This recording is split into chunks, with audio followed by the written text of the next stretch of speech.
ஆண்டவருக்குள் பிரியமான சகோதர சகோதரிகளே, இன்றைய நாளினுடைய இறை சிந்தனைகளை நாம் ஆழமாக சிந்திக்கவும் அதன் வழி நாம் செயல்பட்டு செல்லவும் ஆண்டவர் நம்மை அழைக்கிறார். வார்த்தை வெறுமையாய் கொடுக்கப்பட்டதல்ல. நாம் ஏற்கனவே வார்த்தையை குறித்து வேதத்திலே நம்ம பார்க்கிறோம். எபிரேயர் 4:12 அது உயிருள்ளது, ஆற்றல் வாய்ந்தது, அது ஆத்மாவையும் ஆவியையும் பிரிக்கும் அளவுக்கு ஊடுருவி பாய்கிறது, அது உன்னுடைய உள்ளத்து சிந்தனைகளை எல்லாம் சீர்தூக்கி பார்க்க உதவுகிறது.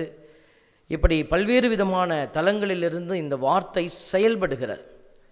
ஆகவே இந்த வார்த்தை நமக்கு செயல்பாட்டுக்கான ஒரு நல்ல ஒரு ஆழமான ஒரு கிரியா ஊக்கி என்று சொல்லக்கூடிய ஒரு நல்ல ஒரு ஆயுதமாக இருக்கிறது. ஆகவே தான் இந்த வார்த்தையை அறிந்திருக்க வேண்டும் என்கிற ஒரு ஆழத்தை நம்ம வைக்கிறோம்.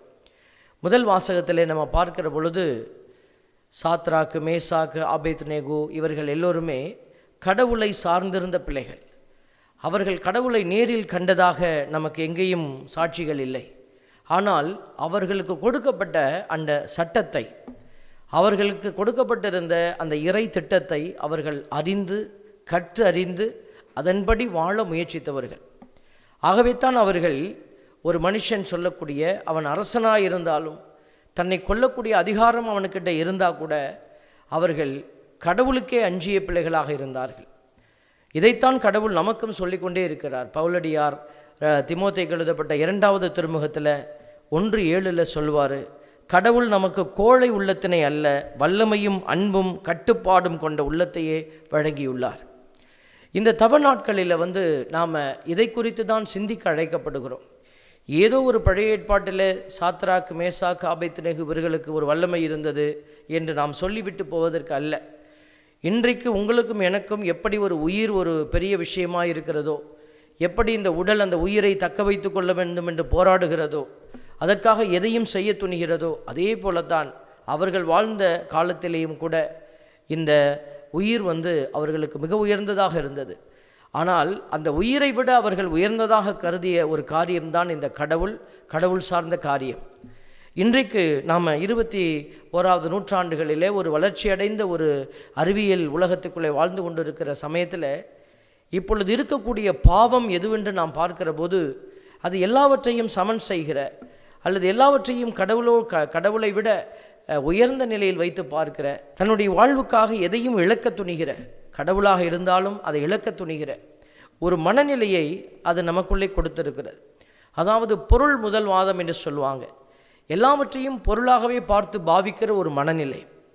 ஆகவே தான் நம்ம கடவுளை கூட ஏதோ நமக்கு தேவைப்படுகிற ஒரு கருவியாக பார்த்துவிட்டு, கடவுள் கொடுத்தாருன்னா இவர் கடவுள் கொடுக்கலன்னா அவரை மறந்துடுவோம்.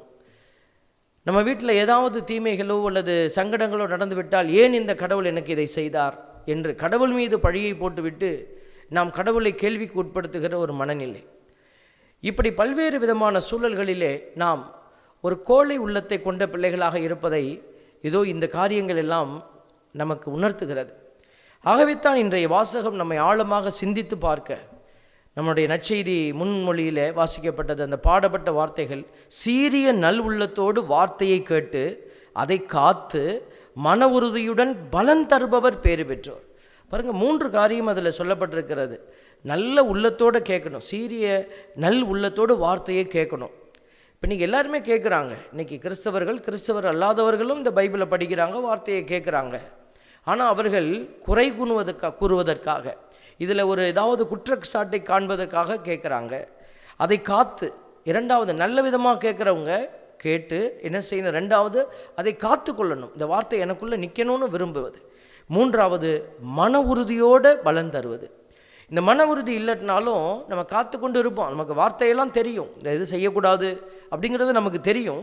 ஆனால் நம்ம பலவீனர்களாக விழுந்துடுறோம். அப்போ மன உறுதி, இதை நான் செய்ய மாட்டேன், இது கடவுளுடைய விருப்பம் அல்ல என்பதை எப்படி அந்த 3 வாலிபர்கள் நமக்கு பழைய ஏற்பாட்டில் கற்றுக் கொடுக்கிறார்களோ அதை உணர்ந்து என்னாலும் அவர்களைப் போல நிற்க முடியும்.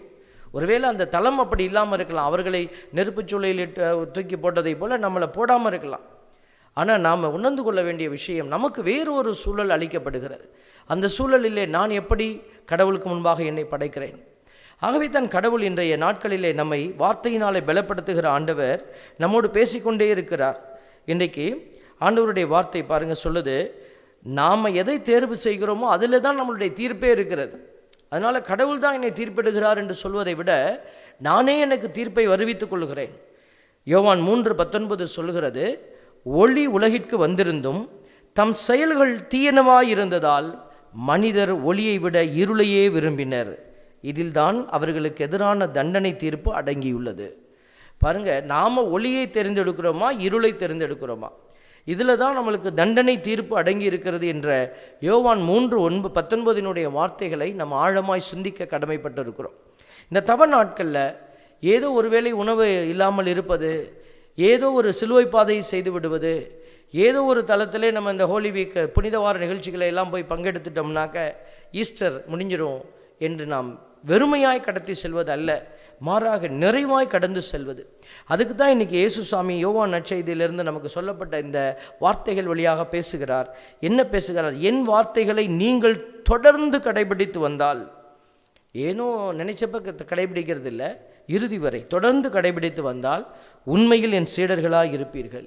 இப்போ இவர் சொல்கிறாரு, இவர் செய்தாரா என்று நாம் பார்க்கிற பொழுது இவர் செய்து சாதித்து காட்டியவரைத்தான் நம்ம இந்த இடத்துல அடையாளமாக வைத்திருக்கிறோம். கல்வாரி மலைக்கு போவதற்கு முன்பாக கெத்சமனி தோட்டத்திலே தன் பாடுகளை நினைத்து அவர் வேதனைப்பட்டு கலங்கி தவித்த பொழுது கூட என் விருப்பமல்ல உம்முடைய விருப்பத்தின்படி ஆகட்டும் என்று மன உறுதியோடு அந்த இடத்திலே தன்னை கடவுளுடைய திட்டத்திற்கு கையளித்தவர் தானே நம் ஆண்டவர் இயேசு. அவர் தான் இந்த இடத்துல பேசுகிறார். அப்போ நம்ம எப்படிப்பட்டவர்களாக இருக்கணும்? வார்த்தையை சும்மா கேட்கிறவர்களாக இல்லை, தொடர்ந்து கடைபிடிக்கணும். உண்மையை அறிந்தவர்களாயும் இருப்பீர்கள். இதை செய்தால் என்ன நடக்கும்? உங்களுக்கு நீங்கள் உண்மையை அறிந்திருப்பீங்க, உண்மை உங்களுக்கு விடுதலை அளிக்கும் என்றார். அப்போ இந்த இயேசு ஆண்டவர் தான் நம்மை மீட்க வந்தவர் என்பதை மகன் மிக தெளிவாக வெளிப்படுத்துகிற ஒரு அடையாளம் இந்த பகுதியிலே இடம்பெறுகிறது. ஆண்டவருடைய வார்த்தை சொல்லுது பாருங்க, மகன் உங்களுக்கு விடுதலை அளித்தால் நீங்கள் உண்மையிலேயே விடுதலை பெற்றவர்களாக இருப்பீர்கள். நீங்கள் ஆபிரகாமின் வழிமரபினர் என்பது எனக்கு தெரியும், ஆனால் என் வார்த்தை உங்கள் உள்ளத்தில் இடம்பெறாததால் நீங்கள் என்னை கொல்ல முயலுகிறீர்கள். நீங்கள் ஆபிரகாமின் வழிமரபு, ஈசாக்கின் வழிமரபு, யாக்கோபின் வழிமரபு, இப்போ இன்றைக்கி நம்மளுடைய கிறிஸ்தவருடைய வழிமரபு பல்வேறு தலங்களிலே அது அடையாளப்படுத்தப்படுகிறது. இது ரோமன் கேத்தலிக், இவங்க சிஎஸ்ஐ, இவங்க டிஎல்சி, இவங்க பெண்டகாஸ்டல் சர்ச்சஸ், இப்படி பல்வேறு இது ஆர்த்தடாக்ஸ் சர்ச், இப்படி நிறைய திருச்சபைகள் அடையாளப்படுத்தப்பட்டு கொண்டிருந்தாலும் நீங்களும் நானும் ஆண்டவருடைய பிள்ளைகள் நம்ம ஆண்டவருடைய வார்த்தையின்படி நிலைத்து நிற்காமல் போனால் கண்டிப்பாக நாம் சரிந்து விழுவது உறுதி என்று வேதத்திலே ஆண்டவர் இன்றைக்கு வெளிப்படுத்துகிறார். அதுதான் ஆண்டவர் சொல்கிறார், சரியானதை நீங்கள் தேர்ந்து தெளிய வேண்டும், அதில் உறுதியாய் நிலைத்திருக்க வேண்டும். 2 தீமோத்தேயு 3:14 சொல்லுகிறது, நீ கற்று உறுதியாய் அறிந்தவற்றில் நிலைத்து நில், யாரிடம் கற்றாய் என்பது உனக்கு தெரியுமே. அப்போ நீ கற்றுக்கொள்வதில் உறுதியாய் நிலைத்து நில். நம்முடைய பரலோகத்து மந்திரத்தை சொல்லுகிற போது கூட குருக்கள் எதை சொல்லி இந்த ஜெபத்தை ஜெபிக்க அழைக்கிறார்கள் என்பது உங்களுக்கு நினைவூட்டப்படுகிறது. இந்த நேரத்தில் மீட்பரின் கட்டளையால் கற்பிக்கப்பட்டு தேவ படிப்பினையால் பயிற்சி பெற்றிருக்கிறோம். கடவுள் என்ன செய்கிறாரு? கற்பிக்கிறாரு, பயிற்சி கொடுக்கிறாரு. அதுக்கு பிறகுதான் உன்கிட்ட எதிர்பார்க்கிறார். வெறுமையானவர்களிடத்தில் அவர் எதையும் எதிர்பார்ப்பதில்லை. அப்போ கடவுள் நமக்கு எல்லா விதத்திலும் ஒரு அடையாளமாய் நின்று கொண்டு இருக்கிறார். ஆகவே இந்த அருமையான நாளில் இந்த இயேசுவினுடைய வழி செல்லுகிற பிள்ளைகள் தந்தையோடு இணையணும் அப்படின்னு நினச்சா, இந்த தந்தையோடு இணைவது தான் நம்மளுடைய டார்கெட். இதைத்தான் இயேசு சொல்கிறார், தந்தை நிறைவுள்ளவராய் இருப்பது போல நீங்களும் நிறைவுள்ளவராய் இருங்க. இயேசு சாமி நடக்காததை சொல்ல மாட்டார், கண்டிப்பாக நடக்கக்கூடியதை தான் அவர் சொல்லியிருக்கிறார். இப்போ தந்தையோடு நாம் இணைய முடியுமா? தந்தையை போல நிறைவுள்ளவராக மாற முடியுமான்னா முடியக்கூடியதைத்தான் அவர் சொல்லியிருக்க வேண்டும் கண்டிப்பாக. அப்போ தந்தையோடு இணைகிற பொழுது தானே அந்த நிறைவு வருது. அப்போ அந்த நம்முடைய குறையை நிறைவு செய்ய வல்லவர் தந்தையாகிய கடவுள். அப்போ ஒரு நாள் நான் தந்தையோடு இணைய போகிற அந்த ஒரு அபிஷேகம் அது எப்படி நடக்க முடியும்? இந்த மகனுடைய வார்த்தைகளை கேட்டு. ஏன்னா தந்தையினுடைய அடையாளமாய் நின்று கொண்டிருந்தவர், தந்தையினுடைய அந்த ஒரு வெளி அடையாளமாய் நம் காணக்கூடிய அடையாளமாய் நின்றவர் தான் இயேசு சுவாமி. அதனால தான் நம்ம ஆண்டவர் மிக தெளிவாக யோவான் நற்செய்தியிலே இதை குறித்து ஆழமாக எழுதப்பட்டிருக்கிறது. கடவுள் உங்கள் தந்தையனில் நீங்கள் என்மேல் அன்பு கொள்வீர்கள். பாருங்க, நான் கடவுளிடமிருந்தே இங்கு வந்துள்ளேன், நானாக வரவில்லை, அவரே என்னை அனுப்பினார். அப்போ கடவுள் தான் அனுப்பினார்னா அனுப்பியவரை நாம் என்ன செய்து கொண்டு இருக்கிறோம்? இன்றைக்கு கூட இந்த இயேசு சாமியினுடைய அடையாளத்தை எப்படி நம்ம உள்வாங்கி கிரகித்து வைத்து கொண்டு இருக்கிறோம்? சிந்திக்க அழைக்கப்படுகிறோம். ஆண்டவருடைய வார்த்தை சொல்லுது 2 கொரிந்தியர் 5:17, ஒருவர் கிறிஸ்துவோடு இணைந்திருக்கும் போது அவர் புதிதாக படைக்கப்பட்டவராய் இருக்கிறார், பழையன கழிந்து புதியன புகுந்தன அன்றோ. அப்போ நம்ம புதிய ஒரு அபிஷேகமாய் மாறணும் அப்படின்னா கிறிஸ்துவோடு இணைந்திருப்பது. அப்போ கிறிஸ்துவோடு இணைந்திருப்பதுன்னா வார்த்தையோடு இணைந்திருப்பது. இன்றைக்கி கிறிஸ்து என்கிற அடையாளம் இல்லை, ஆனால் கிறிஸ்து கொடுத்த அந்த வார்த்தை என்கிற அடையாளம் இருக்கிறது. இன்றைக்கி விவிலியத்தை வைத்து நம்ம காட்ட முடியும், இதுதான் கிறிஸ்து என்று நம்மால் சொல்ல முடியும். ஆண்டவர் வார்த்தையான தேவன் அந்த வார்த்தையிலே தன்னை வெளிப்படுத்தி அந்த வார்த்தையை நம் மத்தியிலே கொடுத்துட்டு போயிருக்கிறார். கடவுள் உரைத்ததையே தான் இறைவாக்கு என்று எழுதப்பட்டிருக்கிறது. கடவுள் உரைத்ததை மனிதர்கள் எழுதி வைத்தார்கள். ஆகவே தான் இந்த வேதத்தினுடைய ஆழத்தை நம்ம புரிந்து செயல்பட திருவெளிப்பாடு 21:5 நமக்கு இதற்கான ஒரு வெளிச்சத்தை நம்ம பார்க்கிறோம். அரியணையில் வீற்றிருந்தவர் சொல்றாரு, இதோ நான் அனைத்தையும் புதியதாக்குகிறேன் என்று கூறினார். மேலும் இவ்வாக்குகள் நம்பத்தக்கவை உண்மையுள்ளவை என எழுது என்றார். பாருங்க, அப்போ ஆண்டவர் ஒரு புதிய விண்ணகத்தையும் புதிய மண்ணகத்தையும் உருவாக்க ஆசைப்படுகிறார். இதுதான் திருவெளிப்பாட்டிலே நமக்கு 21வது அந்த இறுதி கட்டங்களிலே நமக்கு வெளிப்படுத்தப்பட்ட ஒரு அதிசயம். அப்போ கடவுளுடைய திட்டம் என்ன, எதற்காக கடவுள் இதையெல்லாம் செய்யுங்க என்று சொல்லி நமக்கு அழைப்பு விடுத்தார், எதற்கு பரிசேயர் சதிசேயர்களை எல்லாம் இன்னைக்கு நம்ம எதிர்த்து நின்னார் இயேசு சாமி. அவர்கள் சொல்வது தவறு என்பதை அவர் சுட்டி காட்டுகிறார். எல்லாம் சரி என்று இல்லை, எது சரியோ அதை நீர் தேர்ந்து தெளிய வேண்டும். இன்றைக்கு கூட நம்ம பல்வேறு விதங்களில் கடவுளுடைய வழிகளை விட்டு விலகி நிற்கிற பிள்ளைகளை நம்ம பார்க்குறோம். பாவத்தினால ஒரு புறம் விலகி நிற்கிற பிள்ளைகள், இன்னொரு புறம் அதிகாரம் என்கிற ஒரு பெரிய வேதனையை தலையிலே தூக்கி கொண்டு இந்த உலகத்திலே அந்த அதிகார பெருமைக்காக ஓடுகிற பிள்ளைகள், பணத்தின் பெருமைக்காக ஓடுகிற பிள்ளைகள், உடல் இச்சைகளுக்காக தங்களை கீழ்ப்படிய செய்து பாவத்திற்கு அடிமையாய் கிடக்கிற பிள்ளைகள், இன்னைக்கு ஆலயங்கள் என்று கூட பார்க்காம கடவுளையே காசாக்குகிற ஒரு அவலமான நிலை. இப்படி பல்வேறு நிலைகளில் இன்றைக்கு பாவம் என்கிற ஒன்று ஒரு பரந்துபட்ட நிலையிலே அது ஒரு வியாதியை போல பரவி கொண்டிருப்பதை நம்ம பார்க்கிறோம். ஆகவே தான் கடல் எப்படி புரிந்து கொள்ள முடியாத ஒரு புதிரோ அதே போல பாவமும் புரிந்து கொள்ள முடியாத புதிர். இன்றைக்கு நாம் ஏதோ ஒரு பாவ சங்கீர்த்தனம் செய்கிற பொழுது ஏதோ 2 பாவத்தை சொல்லிவிட்டால் எல்லாம் நிறைவேற்றது என்று நம்ம நினைத்து கொண்டிருப்பது கூட சரியான ஒரு ஆழமான புரிதலாக இருக்க முடியாது. ஆகவே தான் வேதத்தை கடந்து படிங்க. ஆவியானவர் நமக்கு சொல்லிக் கொடுப்பார், எது நீதி, எது அன்பு, எது சட்டம். பவுலடியார் ஒரு சட்டத்தை பிடித்து கொண்டு ஓடினார், இயேசுவை பார்க்காதவரை. இயேசுவை பார்க்காதவரை பவுலடியாருக்கு புரிந்ததெல்லாம் இந்த சட்டமே நிறைவு என்று நினைத்தார். ஆனால் தமஸ்கு நோக்கி ஓடிக்கொண்டிருந்த பொழுது இயேசு எப்பொழுது அவரை ஆட்கொண்டாரோ அதற்கு பிறகு அவருக்கு சட்டம் அவரை கொண்டு போய் ஏதோ குழியில் தள்ளியதாக அவர் உணர்கிறார். சட்டத்தை நம்பிய அவர் அந்த சட்டத்தினாலேயே அழிவுற்றதை நினைத்து வேதனைப்படுகிறார். சட்டம் தவறல்ல, மாறாக அந்த சட்டம் நம்ம ஆரம்பத்துக்கு நம்முடைய ஓட்டத்தை ஆரம்பிப்பதற்கு அது உதவியாக இருக்கலாம். ஆனால் அடுத்த கட்ட நிலைக்கு நம்ம கடந்து செல்லணும், ஆசீர்வாதத்திற்குள்ளே உயர்ந்து செல்ல வேண்டும் என்று ஆண்டவர் விரும்புகிறார். இதோ நம்ம சிறு குழந்தையாக இருந்த பொழுது ஒரு ஆன்மீகத்தை பிடிச்சு கொண்டு இருப்போம். கோயிலுக்கு போனால் ஒரு ஓரமாக உட்காந்துட்டு நம்ம வந்துடுவோம், தவக்காலத்துக்கு இதெல்லாம் செய்யணும். பாருங்கள், அன்று நாம் 5 வயது 6 வயதில் என்ன செய்தோமோ அதையே தான் நான் என்னுடைய 60 வயதிலும் செய்து கொண்டிருப்பேன் என்று சொன்னால் இந்த ஆன்மீகம் அருவருக்கத்தக்க ஆன்மீகம் என்று ஆண்டவர் சொல்லுகிறார். ஆகவே தான் புதியனவாக்குகிறேன், நான் எல்லாத்தையும் புதுசாக மாற்றுறேன். எதுக்கு? You should grow in grace என்று சொல்லுகிறார். ஆசீர்வாதத்தில் நீ உயர்ந்து வளரணும், அதுதான் கடவுளுடைய விருப்பம். நான் வீட்டுக்குள்ளேயே உட்காந்து ஜெபம் பண்ணுவேன், நான் மனசுக்குள்ளேயே ஜெபிச்சுப்பேன். இன்றைக்கி நிறைய பேர் நம்மளை ஏமாற்றி கொள்ளுகிற ஒரு விதம். அப்பா அம்மா பிள்ளைகள்கிட்ட சொல்லுவாங்க, எப்பா முழங்கால் போட்டு ஜெபிப்பா, ஒரு ஜெபமாலை சொல்லுப்பா, ஒரு 10 நிமிஷம் வந்து ஜெபத்தில் உட்காருப்பா, நான் ஜெபிக்கிறது என் மனசுக்குள்ளே இருக்குது, யாருக்கும் தெரியணும்னு அவசியம் இல்லை அப்படின்லாம் இன்றைக்கி நிறைய பேர் சொல்லி கொண்டு இருக்கிறாங்க. கடவுள் நம்மளையும் மீட்டெடுத்தது இப்படி மனசுக்குள்ளே வச்சு இல்லை.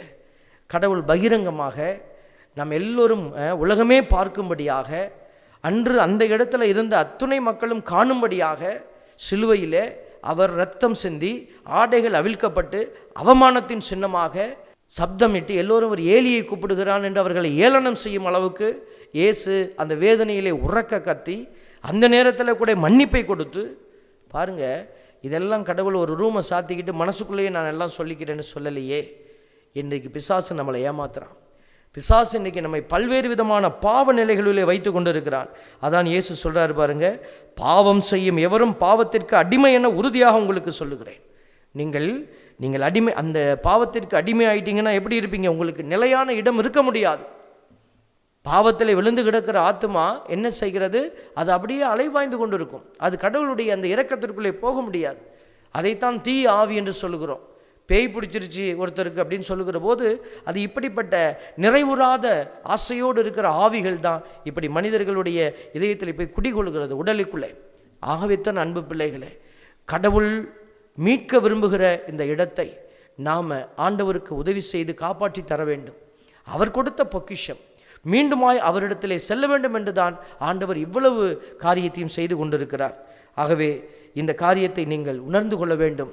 மாற்கு நற்செய்தியில் 9:22 நம்ம பார்க்கக்கூடிய ஒரு காரியம். ஒரு மகனை அழைத்து வருவாங்க குணமாக்குவதற்காக. அப்போ அந்த தந்தை சொல்லுவார், இவனை ஒழித்துவிட தீயிலும் தண்ணீரிலும் இந்த ஆவி பலமுறை இவனை தள்ளியதுண்டு. எல்லாரும் முயற்சி பண்ணிட்டாங்க. உம்மால் ஏதாவது செய்ய இயலுமானால் எங்கள் மீது பரிவு கொண்டு எங்களுக்கு உதவி செய். எல்லா வார்த்தையெல்லாம் சரியாக தான் இருக்குது. ஆனால் அது உள்ள ஒரு ஒரு ஒரு ஒரு வேதனையின் வார்த்தையை அவர் வைக்க, உம்மால் இயலுமானால். இயேசு அதை பிடிக்கிறார். இயேசு அவரை நோக்கி, இயலுமானாலா?